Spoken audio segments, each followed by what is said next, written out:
Oi pessoal, hoje eu quero conversar sobre algo que atravessa tudo isso. A ideia de que se uma pessoa quer alguma coisa de verdade, ela simplesmente vai lá e consegue.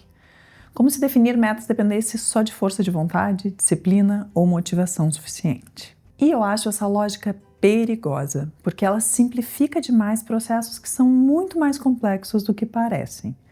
No esporte de alto rendimento, isso fica muito evidente. Um atleta pode querer muito chegar à final, mas é a forma como ele conduz cada treino, cada recuperação, cada decisão ao longo do caminho que vai determinar se ele chega lá. Querer muito alguma coisa não significa necessariamente conseguir sustentar o caminho que aquela meta exige.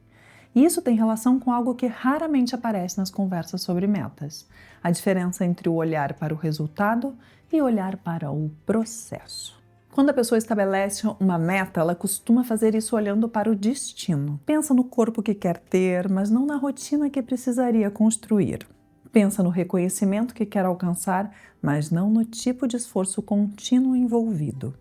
Pensa na mudança pronta, mas não na vida necessária para sustentar aquela mudança depois. E existe uma ilusão muito comum nesse momento, a de que a motivação que ela sente agora vai durar por todo sempre. Que o entusiasmo do início vai ser suficiente para atravessar os momentos em que o processo fica difícil, repetitivo ou pouco recompensador. Mas a motivação não funciona assim, ela oscila. E metas sustentáveis precisam sobreviver também aos dias em que a pessoa não está no seu melhor momento. Tem outro fator que raramente é considerado, o momento em que a meta nasce. Porque existe uma diferença muito grande entre uma meta que nasce de uma escolha consciente e uma meta que nasce de um impulso, de uma comparação, de um momento de frustração, de uma virada emocional intensa. Metas criadas no impulso costumam ser ambiciosas, radicais e completamente desconectadas da rotina real daquela pessoa.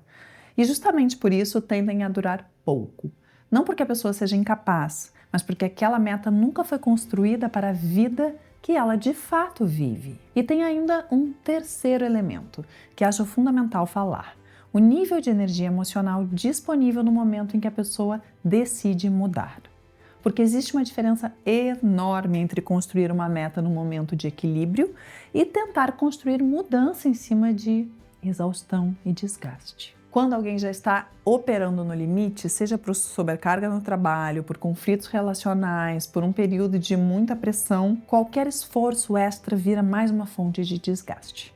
E o problema é que muitas vezes é exatamente nesses momentos que as pessoas sentem mais urgência de mudar alguma coisa. Como se a solução para o esgotamento fosse adicionar mais uma meta à lista que já é grande. Vamos pensar num exemplo, tá?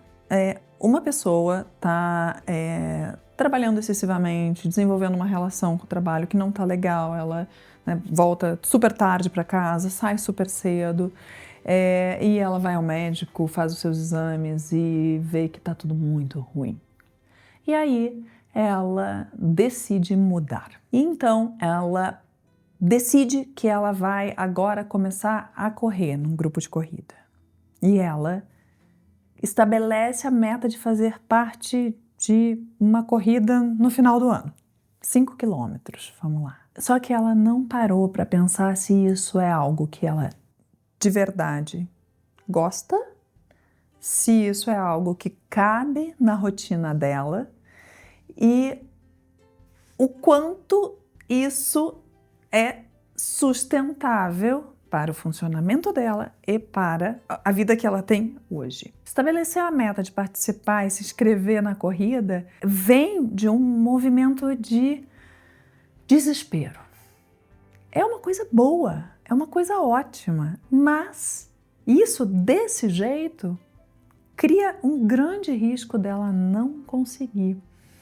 E isso adiciona uma frustração que pode internalizar a ideia de que esporte não é para ela. E aí ela perdeu uma grande oportunidade de encontrar um caminho para ser mais saudável, mas que seja um caminho que combine com ela, que caiba na sua própria vida, e não um impulso. No esporte, isso aparece de forma muito clara porque existe uma cultura de mensuração constante.